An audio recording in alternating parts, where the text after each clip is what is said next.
لَتَجِدَنَّ أَشَدَّ النَّاسِ عَدَاوَةً لِلَّذِينَ آمَنُوا الْيَهُودُ وَالَّذِينَ أَشْرَكُوا، اہل ایمان کی دشمنی میں شدید ترین تم پاؤ گے یہودیوں کو اور مشرکین بھی بعد میں ہے، پہلے یہود۔ اہل کتاب نے اپنے مظالم قتل عام کے جواز کے لیے تورات میں تبدیلیاں کی اور پیغمبروں پر دہشت ناکی اور بدترین حرام کاری کے الزامات لگائے۔ سنیے، پہلا حوالہ ہے یہ گنتی، باب 31 آیات 17-18۔ اس لیے ان بچوں میں جتنے لڑکے ہیں سب کو مار ڈالو، اور جتنی عورتیں مرد کا منہ دیکھ چکی ہیں ان کو بھی قتل کر ڈالو، لیکن ان لڑکیوں کو جو مرد سے واقف نہیں اور اچھوتی ہے اپنے لیے زندہ رکھو۔ یہ کسی اللہ کی کتاب کا یہ جملہ ہو سکتا ہے؟ کسی ریویل بک کا؟ اور سنیے، یہ ہے استثناء ڈیوٹرانومی باب 20 آیت 16-18۔ پر ان قوموں کے شہروں میں جن کو خداوند تیرا خدا میراث کے طور پر تجھ کو دیتا ہے، کسی ذی نفس کو جیتا نہ بچا رکھنا، جیسا خداوند تیرے خدا نے تجھ کو حکم دیا بالکل نیست کر دینا، مرد، عورتیں، بچے، بوڑھے سب ختم۔ یہ کتاب مقدس ہے۔ اور سنیے، سیموئیل باب 27 آیت نمبر 9، اور داؤد نے اس سرزمین کو تباہ کر ڈالا اور عورت مرد کسی کو جیتا نہ چھوڑا۔ نمبر 4، ان سب آباد شہروں کو ماں، عورتوں اور بچوں کے بالکل نابود کر ڈالا۔ کتاب استثناء باب 3 آیت 6۔ ایک بات ٹائم ٹیبل کے اعتبار سے نوٹ کر لیجئے گا، فرسٹ ملینیم ختم ہوا، سیکنڈ شروع ہوا۔ ان کے 1000 سال ختم ہوئے تو 11ویں صدی میں سیکنڈ ملینیم شروع ہوا، تو پہلی صلیبی جنگیں ہوئی، لاکھوں مسلمان قتل کیے۔ صرف یروشلم کے اندر اتنا خون بہایا ہے کہ خود ان کے ہسٹورینز لکھتے ہیں کہ جب ان صلیبیوں نے جب گھوڑوں کے ساتھ وہ چل رہے تھے گلیوں میں تو ان کے گھوڑوں کے گھٹنوں تک خون کی ندی بہ رہی تھی، جہاں سے گزرے ختم کرتے چلے گئے، آبادیاں کی آبادیاں ختم کر دی۔ اگرچہ اس کروسیڈ میں گیہوں کے ساتھ گھن بھی پسا، یہودی بھی بہت مارے گئے۔ یہ فرانس سے، جرمنی سے جب یہ کروسیڈرز آ رہے تھے 3000 میل کا سفر طے کر کے آئے تھے۔ سوچئے تو صحیح، اربن ثانی پوپ جو تھا آگ لگا دی تھی اس نے پورے یورپ کے اندر، وہ آگ لگائی ہے، 3000 میل کا فاصلہ طے کر کے یہ دو پوپ آئے گے، اور جو تباہی مچائی گئی تاریخ انسانی میں ایسی بربریت کی کوئی مثال۔ اور یہ ان کے اپنے ہسٹورینز لکھتے ہیں، صرف کے بارے ایسے محسوس ہوتا ہے جیسے ان کی گردنیں جھکی جا رہی ہیں۔ بسم اللہ الرحمن الرحیم۔ دوستو، یہودی وہ قوم ہے جو اپنی قوم کے لوگوں کے علاوہ دنیا کے تمام انسانوں کو جانوروں اور کیڑے مکوڑوں سے بھی بدتر سمجھتی ہے۔ ان کا اس بات کے اوپر ایمان ہے کہ خدا نے صرف انہی کے لیے دنیا بنائی ہے، اور اس حکمرانی کو حاصل کرنے کے لیے یہ کسی بھی قسم کا قتل عام کر سکتے ہیں، اور ان کا یہ عقیدہ ہے کہ اللہ نے ان پر تمام انسانوں کے جان، مال اور عزت کو حلال کر دیا ہے، تو اب یہ جو چاہے ظلم کریں، ان سے اس کے بارے میں کوئی سوال نہیں ہوگا۔ اور انہوں نے اپنے یہ عقائد اپنے گمراہ علماء کی کتاب تلمود سے لیے ہیں۔ دوستو، آج ہم آپ کے سامنے یہودیوں کے وہ حقائق رکھنے جا رہے ہیں جو اس سے پہلے آپ نے کبھی نہیں سنے ہوں گے، اس لیے آپ سے گزارش ہے کہ ویڈیو کو آخر تک لازمی دیکھیے گا۔ دوستو، یوں تو اللہ تعالیٰ نے موسیٰ علیہ السلام پر تورات نازل فرمائی تھی، مگر آج کے یہودی حضرات تورات سے زیادہ تلمود پڑھتے نظر آتے ہیں۔ یہ خود کو اہل کتاب یعنی تورات رکھنے والا کہتے ہیں، جو کہ اللہ کا کلام ہے، مگر سچائی یہ ہے کہ ان کے پاس دراصل دو کتابیں ہیں، ایک تو تورات جسے وہ اللہ کی دی ہوئی کتاب مانتے ہیں، اور دوسری ہے تلمود۔ یہ تلمود خود انسانوں کی یعنی یہودی علماء کی لکھی ہوئی ہے، جسے ہم ان کی حدیث تو نہیں کہہ سکتے،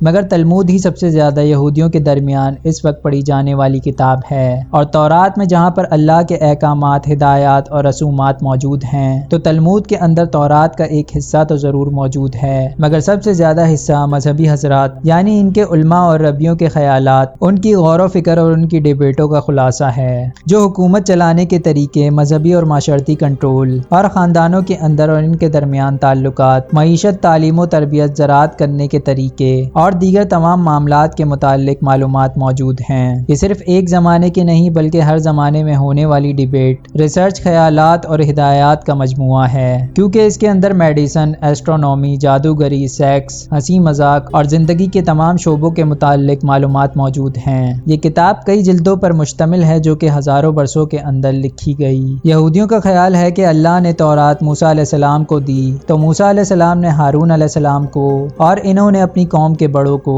یعنی جیشوا کو، جنہیں اسلام میں حضرت یوشع بن نون کہتے ہیں، اور ان کے بعد یہ باقی پیغمبروں کو پہنچی۔ یہودیوں کے عقیدے کے مطابق ایک تورات تو وہ ہے جو کہ اللہ نے موسیٰ علیہ السلام کے ہاتھوں میں تھمائی، اور دوسری وہ ہے جو کہ لکھی ہوئی نہیں بلکہ اللہ کی طرف سے حضرت موسیٰ علیہ السلام کو زبانی بھیجی گئی تھی، جو کہ ہارون علیہ السلام کے ذریعے باقی عوام تک پہنچی، اور یہی کتاب ہے جس کو یہ تلمود کہتے ہیں۔ تلمود کا مطلب ہے استاد یعنی ٹیچر۔ اس کتاب کے اندر یہودی ربیوں کے مطابق ان کی ہزاروں سال کی تاریخ موجود ہے، اور وہ تمام باتیں اور تکلیفیں بھی جو کہ اس وقت کے اندر ان کے ساتھ پیش آئیں، اور ان الگ قوموں کی بھی معلومات موجود ہے جنہوں نے فلسطین کے اندر ان کے گھر پر حملہ کرنے کے بعد ان کو تباہ کر دیا اور انہیں یہاں سے نکال دیا۔ کئی ملکوں کے کئی عیسائی بادشاہوں نے تلمود کو جلانے کا حکم بھی دیا، اور کئی جگہوں پر یہ جلا بھی دی گئی۔ دوستو، یہودیوں کے عالم اور امام کو کہتے ہیں ربی۔ مسلمانوں اور عیسائیوں میں مشکل سے 0.001% لوگوں نے تلمود کو پڑھا ہوگا،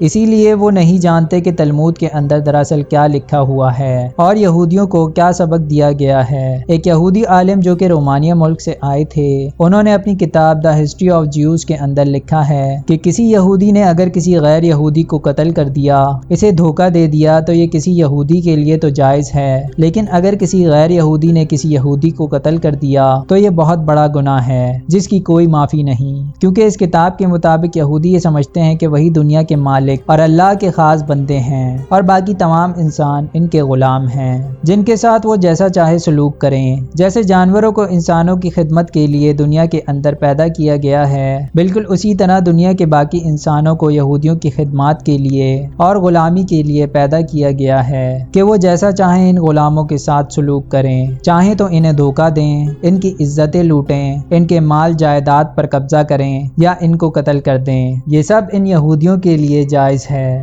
اور یہ سب کچھ کرنا ان کے لیے کوئی گناہ کی بات نہیں۔ دوستو، جو یہودی آج اسرائیل کے اندر جمع ہو رہے ہیں وہ سب حضرت یعقوب علیہ السلام کی نسل سے نہیں ہیں، یعنی بنی اسرائیل سے نہیں ہیں، کیونکہ وہ لکھتے ہیں کہ ان کی اکثریت میں بے دین گریکس اور رومن کی اولادیں شامل ہیں جنہوں نے اس اصل یہودی قوم پر ظلم کیا تھا، کیونکہ انہوں نے یہودیوں کی اکثریت کو مار کر ان کی عورتوں کو رکھ لیا تھا، اور شاید یہی وجہ ہے کہ یہودیوں کے مطابق یہودی وہ ہیں جن کی ماں یا نانی یا دادی یا پردادی یا پرنانی یہودی ہو، کیونکہ دوسری قوموں کے اندر باپ دادا کو گنا جاتا ہے جبکہ یہودی قوم کے اندر عورتوں کو گنا جاتا ہے، اور انہی سے نسل چلتی ہے۔ دوستو، آج ان کے پاس وہ تورات موجود نہیں ہے جو کہ اللہ نے اپنے نبی حضرت موسیٰ علیہ السلام پر اتاری تھی۔ جو کتاب آج ان کے پاس موجود ہے، ان میں سے ان لوگوں نے اپنے پسند کے مطابق رد و بدل کر کے بہت کچھ بدل دیا ہے۔ تاریخ میں یہ لوگ جس بھی ملک کے اندر جا کر بسے، اس ملک کے لوگوں نے ان کی منافقت، سازشی دماغوں اور ان کی سفاکیت کو دیکھ کر انہیں باہر نکال دیا،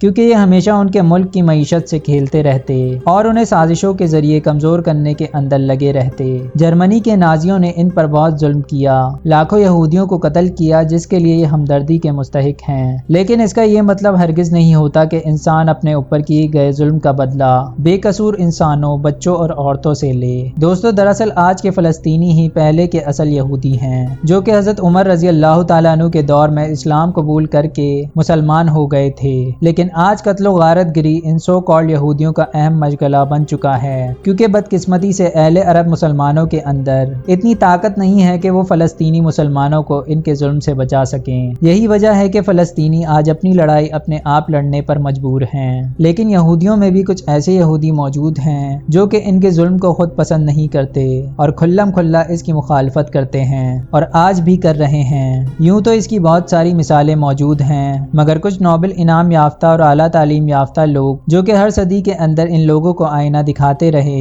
ان کے نام مینشن کرنا بہت ضروری ہے، جو کہ دراصل یہ لوگ تھے: مشہور تاریخ دان ڈائیو کیسس، پہلی صدی کے مشہور لکھنے والے رومن مارکس سیسریو، مشہور گریک ہسٹورین سیکولس ڈائیوڈیس، 20ویں صدی کے مشہور ڈرامہ نگار شو جارج بینڈ وغیرہ۔ مگر دوستو، یہ بات بھی ایک تلخ حقیقت ہے کہ اس قوم میں خیر کا عنصر بہت ہی کم ہے۔ اللہ نے اس قوم کی نافرمانیوں کے باعث ان میں سے خیر اور نیکی کو اٹھا لیا ہے۔ یہی وجہ ہے کہ دنیا میں ترقی، بے انتہا دولت شہرت ہونے کے باوجود ان کے ذہنوں میں دوسری قوموں اور انسانوں کے خلاف سازشیں جنم لیتی رہتی ہیں۔ افسوس افسوس کی بات یہ ہے کہ ان یہودیوں نے دوسری قوموں کو اپنے میڈیا، پالیٹکس اور اپنی اکانومی کے اداروں سے جکڑ کر ایسی پٹی پڑھائی ہے کہ یہ سب کے سب ان کے ہمدرد بن گئے ہیں۔ فلسطینیوں پر اور دوسرے عربوں پر ان کے ظلم و ستم کو دیکھ کر یہ نہیں کہا جا سکتا کہ یہ اسی نسل سے تعلق رکھتے ہیں جسے اللہ تعالیٰ نے فرعون کے ظلم و ستم سے نجات دلائی اور دریائے نیل کا سینہ چیر کر ان کے لیے راستہ بنایا تھا۔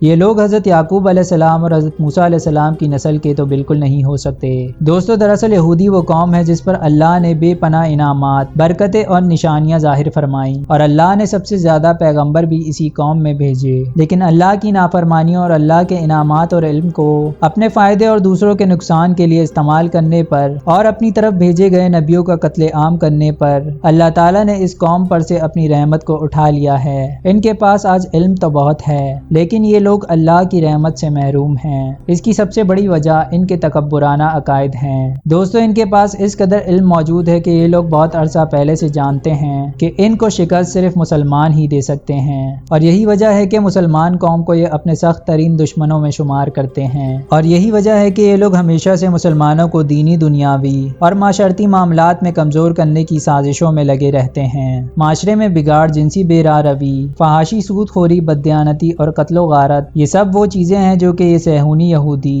عرصہ دراز سے اسلامی معاشرے میں پروموٹ کر رہے ہیں۔ دوستو، یہودیوں کو یقین ہے کہ تورات کی طرح تلمود بھی آسمانی کتاب ہے، اور یہی نہیں بلکہ ان کے اندر ایک گروہ ایسا بھی ہے جو کہ اس کتاب کو تورات سے بھی افضل مانتا ہے، کیونکہ خود تلمود کے اندر لکھا ہے کہ اگر کوئی شخص تورات کو حقارت کی نظر سے دیکھتا ہے تو اس کے اندر کوئی حرج کی بات نہیں، لیکن تلمود کا ادب کرنا ضروری ہے اور ہر یہودی پر فرض ہے۔ دوستو، یہ ایک ایسی کتاب ہے جو کہ یہودیوں کے واقعات اور ماضی میں ان کے ساتھ کیے گئے ظلموں کی داستان کو بیان کرتی ہے، مگر یہ کوئی عام کتاب نہیں بلکہ ایک مکمل پالیسی اور منظم منصوبہ بندی ہے جو کہ یہودیوں کو یہ بتاتی ہے کہ دنیا کے باقی انسان کیڑے مکوڑے اور جانور ہیں، ان کو جانوروں کی طرح اور غلاموں کی طرح استعمال کیسے کرنا ہے، لیکن اصل میں آسمانی وحی سے اس کتاب کا کوئی تعلق نہیں، اور نہ ہی یہ کوئی مذہبی کتاب ہے جیسا کہ یہودی سمجھتے ہیں، بلکہ یہ کتاب ایک خطرناک سیاسی دستاویز ہے جسے یہودی کونسل نے بڑی ارک ریزی سے تیار کیا تھا،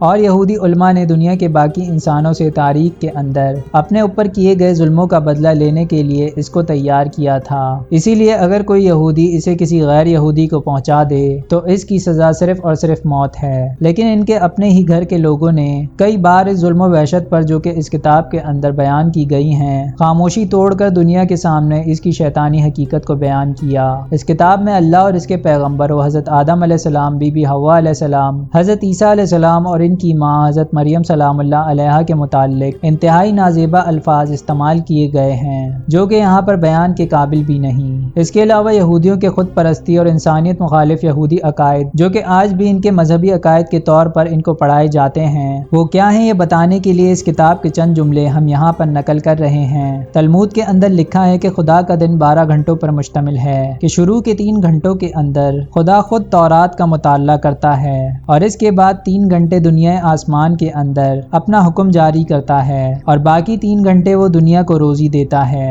اور اپنے آخری 3 گھنٹے سمندری ہود جو کہ مچھلیوں کی بادشاہ ہے اس کے ساتھ کھیل کود کے اندر مصروف رہتا ہے، استغفر اللہ۔ اور اس کے بعد لکھا ہے کہ جب خدا نے ہیکل سلیمانی کو برباد کرنے کا حکم دیا تو وہ غلطی پر تھا، اور اپنی غلطی کا اعتراف کرتے ہوئے وہ رو پڑا اور کہنے لگا کہ وائے ہو مجھ پر کہ میں نے اپنے گھر کو برباد کرنے کا خود ہی حکم دیا اور اس ہیکل کو جلوا دیا اور اپنے فرزندوں یعنی یہودی قوم کو تباہ کر دیا۔ خدا یہودی قوم کو اس حالت کے اندر مبتلا کرنے کی وجہ سے بہت زیادہ شرمندہ ہے اور ہر روز اپنے چہرے پر تھپڑ مارتا ہے اور گریہ کرتا ہے۔ کبھی کبھی اس کی آنکھوں سے آنسو کے 2 قطرے سمندر کے اندر گر جاتے ہیں اور اتنی زوردار آواز ہوتی ہے کہ ساری دنیا اس کے گریہ کی آواز کو سنتی ہے اور سمندر کانپ کر بے چین ہو جاتا ہے اور زمین لرز اٹھتی ہے۔ یعنی ان کے عقیدے کے مطابق یہ لوگ سمجھتے ہیں کہ خداوند عالم ایک کم عقل انسان کی طرح بے وقوف حرکتیں کرنے والا، غصے والا اور بار بار غلطی کر کے پچھتانے والا ہے۔ نعوذ باللہ معاذ اللہ۔ دوستو، اللہ سے دعا ہے کہ اللہ ہمیں اس قوم کے شر اور سازشوں سے محفوظ رکھے، آمین۔